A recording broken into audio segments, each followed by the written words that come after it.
as my appreciation to the staff who were very responsive as soon as the school district was notified of this incident. Within minutes, we had the police department there on site providing assistance, support, and beginning their investigation. Within minutes, we had staff members from central administration there to provide support and assistance, and they have remained there throughout the school day and will continue on for as long as they are needed. And so at this time, I will open it up to any questions that the media may have. What time did this happen?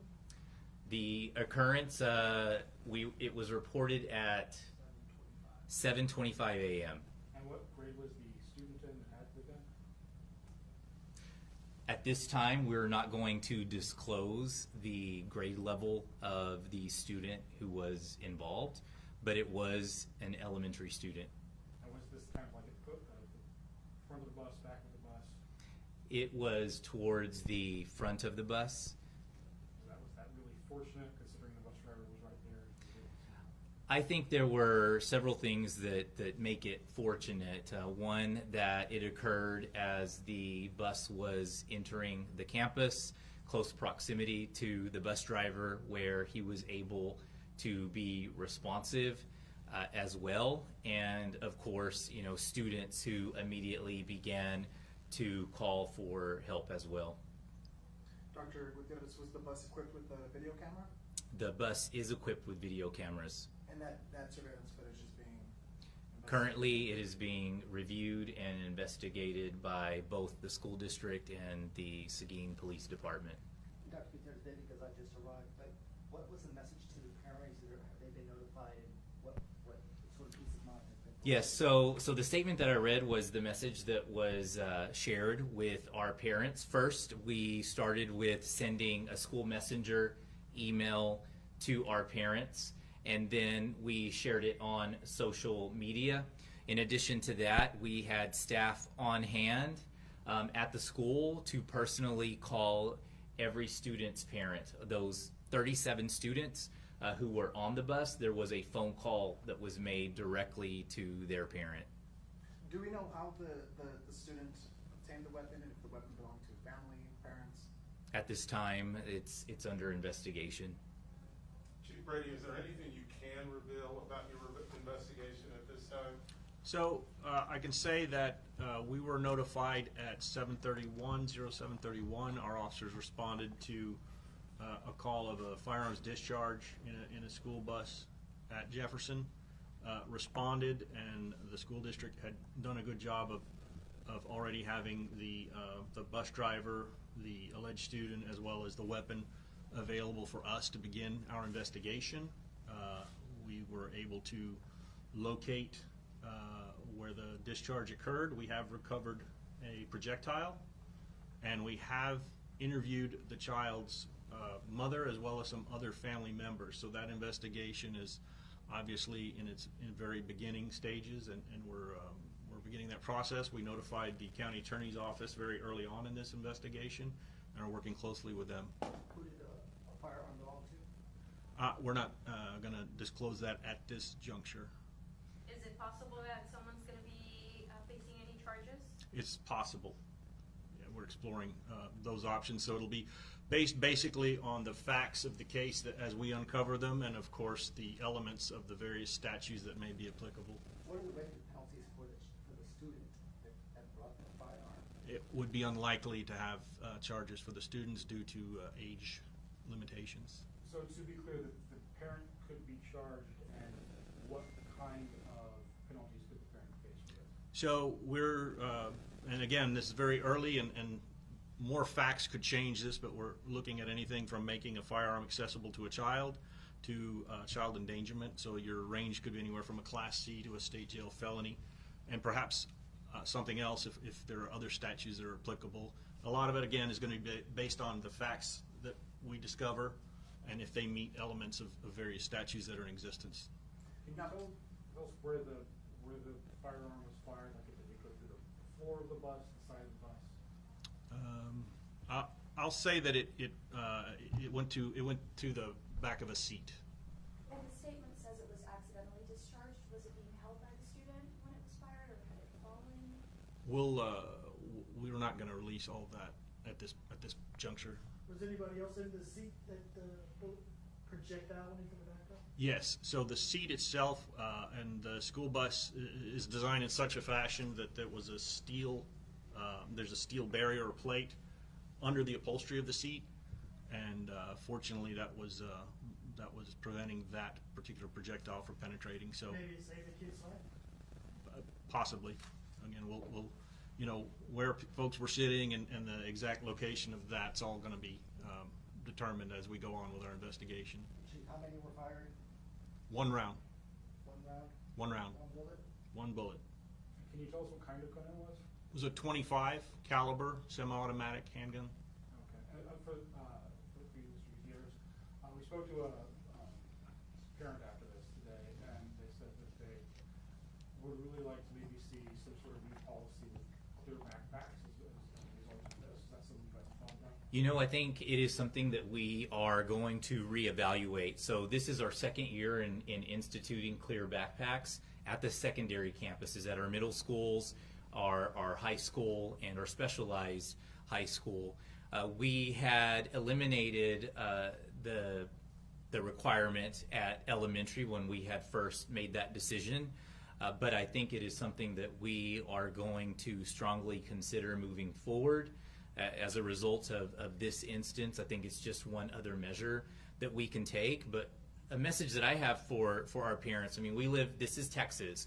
Many of our parents own guns, and it is so important to ensure gun safety in your home, because not only are you jeopardizing the safety of your own child, but potentially the safety of dozens, if not hundreds of others. So I want to encourage all parents to ensure that guns are locked away safe and kept away from children, because oftentimes children see guns as toys and don't know any better.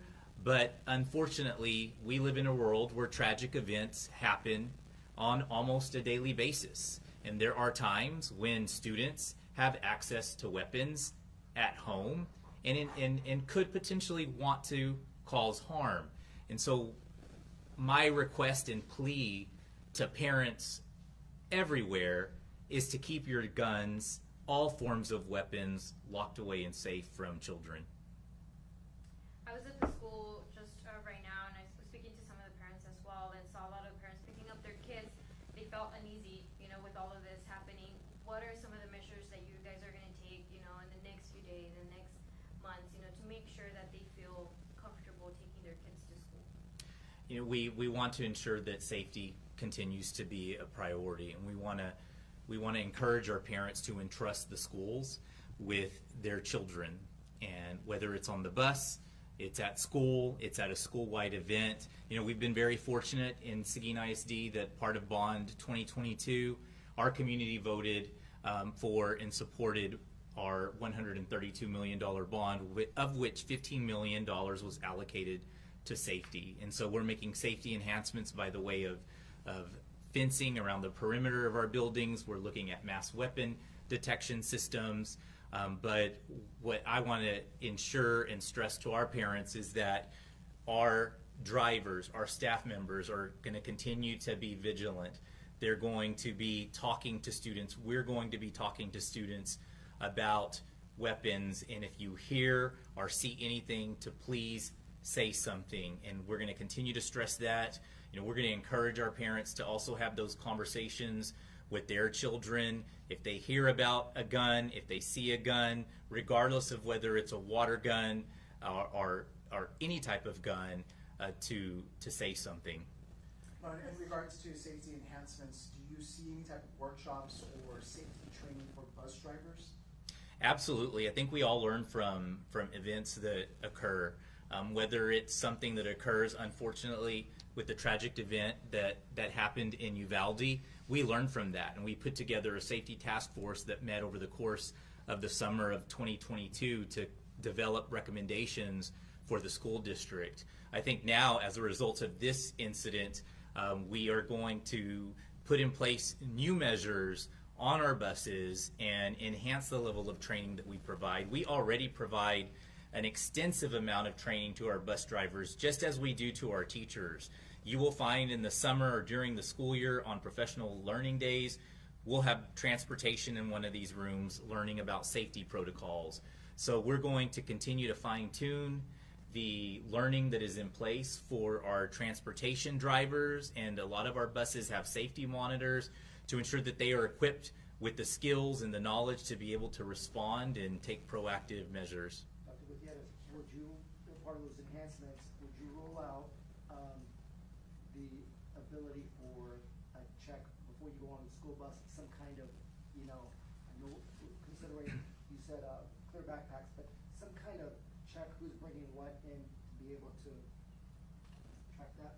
You know, I think that's something we can evaluate, keeping in mind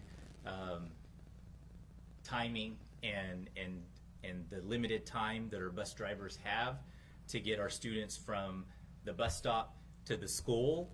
But I truly believe that we can enhance what we are already doing to ensure that we don't have another instance like this. But it's going to take a community-wide effort. It takes a village to raise a child, and the school can't do it alone. We cannot do it alone. We can't have the bus driver do it alone, or the teacher and the principal. We have to have parents partnering with us to ensure that the kids in our community and the staff in our community are safe. Now, concerning House Bill 3, which puts one officer in each school, do you guys have the staff to put one officer in each school, or how are you guys right now? So Dr. Gutierrez and I have had prior conversations. We need to follow up and touch base, but it's challenging to come up with that number of officers. You're looking at 12 or 13 on a daily basis for a department that is 66 officers total. But we're, the security of our children, the security of the schools is paramount, and we'll work through those issues. I know the school district has some arrangements they've made so that they can be ready to be in compliance with the House bill when it takes effect. So, but we're working on that. We're going to be looking at options. So right now you guys don't have one officer? We do not have one police officer per campus. Ideally, we would to comply with House Bill 3, but staffing is a challenge, as well as funding, because these requirements are coming from the state, but they're not pouring additional dollars to support us, to staff with security, mental health support. We're fortunate in Seguin to have a grant to be able to have a mental health team to be at Jefferson right away, but that grant's going to expire. And so I'm also pleading with our state representatives and senators to do something to help schools. We're exploring we're considering and taking a resolution to our Board of Trustees next week to look at, because we can't staff an officer at every campus, which is 13, we're looking at the possibility of a guardian or school marshal program, because we want to make sure that every campus is equipped to respond in a timely way should there be any type of occurrence. And I'll take one more question before we close. School districts are struggling with that, trying to meet that requirement. In terms of identification, I know you guys aren't sharing the grade level of the student, but there were 3 different elementary schools represented on that bus. Can you tell us what school that student attends?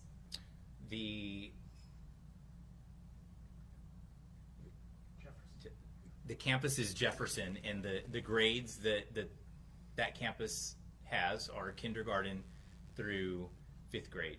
Can you disclose the gender of the student? A male student. And the other 2 students from 2 other schools. And then there are other students who ride that same bus, where there's special programming on those campuses. So we had a combined total of 3 schools that make up that bus of 37 students. But there are how many on the school bus at that time? 37. There were 37. Thank you all for your time.